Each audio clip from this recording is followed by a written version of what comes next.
Pernahkah kalian mendengar tentang time distortion atau distorsi waktu? Sebuah fenomena di mana waktu di dunia kita berjalan normal, tapi bagi mereka yang tersesat, waktu seolah berhenti. Ini bukan cerita fiksi. Ini adalah kisah nyata yang dialami seorang remaja bernama Gibran pada tahun 2021 di Gunung Guntur, Garut, Jawa Barat. Bayangkan, dia hilang selama 6 hari. Tim SAR, warga dan keluarga sudah putus asa mencarinya. Tapi saat ditemukan, Gibran mengaku dia tidak merasa hilang selama 6 hari. Dia merasa hanya beberapa jam saja bermain di sebuah perkampungan yang indah. Kemana sebenarnya Gibran pergi? Dan siapa sosok nenek yang memberinya makan di sana? Selamat datang di Zona Misteri. Kisah ini bermula pada bulan September 2021. Gibran, yang saat itu berusia 14 tahun, mendaki Gunung Guntur bersama teman-temannya. Gunung Guntur dikenal indah, tapi juga dikenal keramat. Awalnya, pendakian berjalan lancar. Mereka sampai di pos 3 untuk berkemah. Namun, saat teman-temannya memutuskan untuk melanjutkan pendakian ke puncak, summit, keesokan paginya, Gibran memilih untuk tetap tinggal di tenda. Dia merasa lelah dan memutuskan menunggu di pos.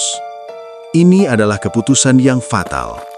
Di gunung, aturan nomor 1 adalah jangan pernah sendirian. Teman-temannya pergi ke puncak. Tenda ditinggalkan. Gibran sendirian di dalam. Saat teman-temannya kembali turun siang harinya, tenda itu kosong. Barang-barang Gibran masih ada. Sepatunya ada. Tapi Gibran lenyap tanpa jejak. Kabar hilangnya Gibran langsung menghemparkan. Tim SAR gabungan dikerahkan, ratusan orang menyisir Gunung Guntur, anjing pelacak diturunkan. Logikanya, jika seseorang tersesat di gunung yang jalurnya terbuka seperti Guntur, dia pasti mudah terlihat. Tapi ini aneh, berhari-hari pencarian hasilnya nihil. 1 hari berlalu, 2 hari, 3 hari, harapan keluarga mulai menipis. Manusia tanpa makan dan minum di gunung yang dingin, kemungkinannya untuk selamat sangat kecil. Warga lokal mulai percaya, ini bukan kasus tersesat biasa, ini adalah kasus disembunyikan. Para sesepuh desa pun turun tangan, melakukan ritual di sekitar pos 3, memohon agar penunggu gunung mau mengembalikan anak itu. Sementara di dunia nyata semua orang panik, apa yang sebenarnya dialami Gibran? Inilah pengakuan Gibran yang membuat bulu kuduk merinding setelah dia ditemukan. Menurut Gibran, saat dia sedang tidur di tenda, dia tiba-tiba terbangun. Tapi dia tidak lagi berada di tenda. Dia merasa berada di sebuah tempat yang asing. Sungai yang airnya jernih sekali dan pemandangan yang indah. Di sana, dia tidak merasa lapar. Dia tidak merasa haus.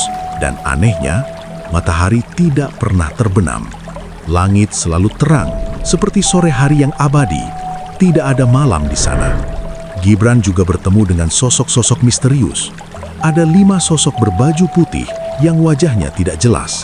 Dan yang paling dia ingat, ada seorang nenek tua. Nenek itu baik. Dia datang membawakan nasi dan ikan untuk Gibran. Dia menyuruh Gibran makan. Tapi, entah insting dari mana, Gibran menolak. Ingat aturan legenda urban. Jika kamu makan makanan dari dunia lain, kamu tidak akan pernah bisa pulang. Penolakan Gibran itulah yang mungkin menyelamatkan nyawanya. Di hari ke-6 di dunia nyata, seorang warga lokal bernama Mang Ade mendengar suara lirih. Tolong, tolong. Saat itu, bukan datang dari jalur pendakian, tapi dari arah Curug Cikoneng, sebuah tebing curam yang sangat jauh dari lokasi tenda Gibran.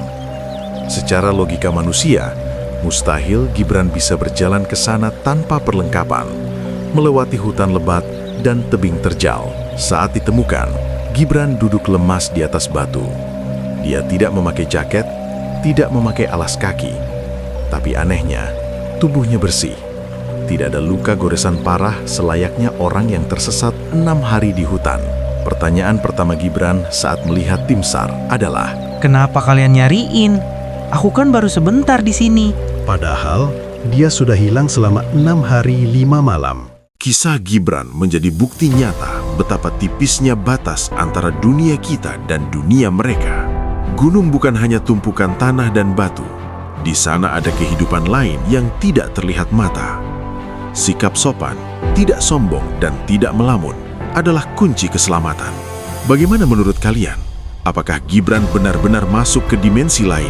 Atau ini hanya halusinasi akibat hipotermia? Tapi kalau halusinasi, bagaimana dia bisa bertahan hidup 6 hari tanpa makan? Tulis teori kalian di kolom komentar. Jangan lupa like video ini jika kalian suka kisah nyata seperti ini. Dan subscribe Zona Misteri untuk cerita yang lebih gelap minggu depan.